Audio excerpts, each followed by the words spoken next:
चिचिया ग्राम पंचायत स्तरीय युग्म जनशुणाणी और समाधान शिविर अनुष्ठित।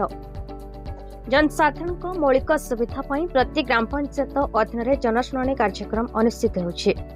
ଏହି ଅବସରରେ ଆଜି ଚିଚିଆ ଗ୍ରାମ ପଞ୍ଚାୟତରେ ଯୁଗ୍ମ ଜନଶୁଣାଣି କାର୍ଯ୍ୟକ୍ରମ ଅନୁଷ୍ଠିତ ହୋଇଥିଲା। ଶିବିରରେ ବ୍ଲକ ଅଧ୍ୟକ୍ଷ ଶ୍ରୀଯୁକ୍ତ ବିନ୍ଦୁ ମହାନନ୍ଦଙ୍କ ନେତୃତ୍ୱରେ ହୋଇଥିବା ବେଳେ ମୁଖ୍ୟ ଅତିଥି ଭାବେ ଗୋଷ୍ଠୀ ଉନ୍ନୟନ ଅଧିକାରୀ ଶ୍ରୀଧର ପଣ୍ଡା, ଚିଚିଆ ଗ୍ରାମ ପଞ୍ଚାୟତ ସରପଞ୍ଚ ମଦନ ପଟେଲ, ଅନ୍ୟ ପକ୍ଷରେ ଅନ୍ୟାନ୍ୟ କର୍ମଚାରୀ ହେଲେ ଖଗେଶ୍ୱର ବଗର୍ତ୍ତୀ, ଅଜିତ କୁମାର ସାହୁ, ଶିବପ୍ରସାଦ ବିଶ୍ୱାଳ, ସୁଭାଷ କୁମାର ପଣ୍ଡା, ଦିବ୍ୟରଞ୍ଜନ ଭୋଇ, ଚନ୍ଦନ ବିହାରୀ, କ୍ଷେତ୍ରମୋହନ ମାଝୀ, ନନ୍ଦିନୀ ସବର, ସୁବ୍ରତ କୁମାର ମିଶ୍ର, ସୁନୀଲ କୁମାର ରାଉତ ପ୍ରମୁଖ ଉପସ୍ଥିତ ରହି ସମସ୍ୟାର ସମାଧାନ ପାଇଁ ପଦକ୍ଷେପ ଗ୍ରହଣ କରିଥିବା ବେଳେ ପଣ୍ଡକୁଲ ବଟେଶ୍ୱର ମହାଦେବ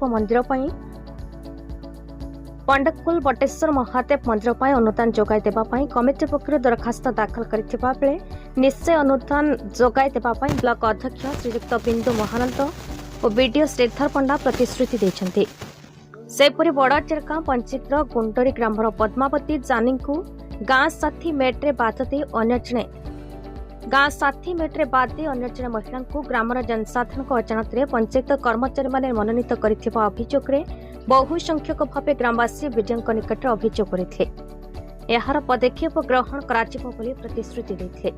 ଏହାପରେ ଚିଚିଆ ଗ୍ରାମ ପଞ୍ଚାୟତ କୃଷି ଅଧିକାରୀ ଅଜିତ କୁମାର ସାହୁ ଚାଷୀମାନଙ୍କ ପ୍ରତି କୀଟନାଶକ ଯନ୍ତ୍ର ଉପସ୍ଥାପନ କରିଥିବାରୁ ତାଙ୍କୁ ବ୍ଲକ ଅଧ୍ୟକ୍ଷ ଓ ବିଡିଓ ସାର୍ ଧନ୍ୟବାଦ ଜ୍ଞାପନ ଜଣାଇଥିଲେ।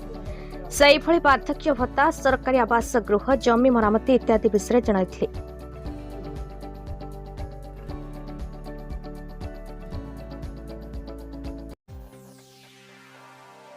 କଳାହାଣ୍ଡି ଜିଲ୍ଲା ଗୋଲାମଣ୍ଡାରୁ ସରୋଜ କୁମାର ମୁଣ୍ଡଙ୍କ ରିପୋର୍ଟ, ଭାରତ ନ୍ୟୁଜ।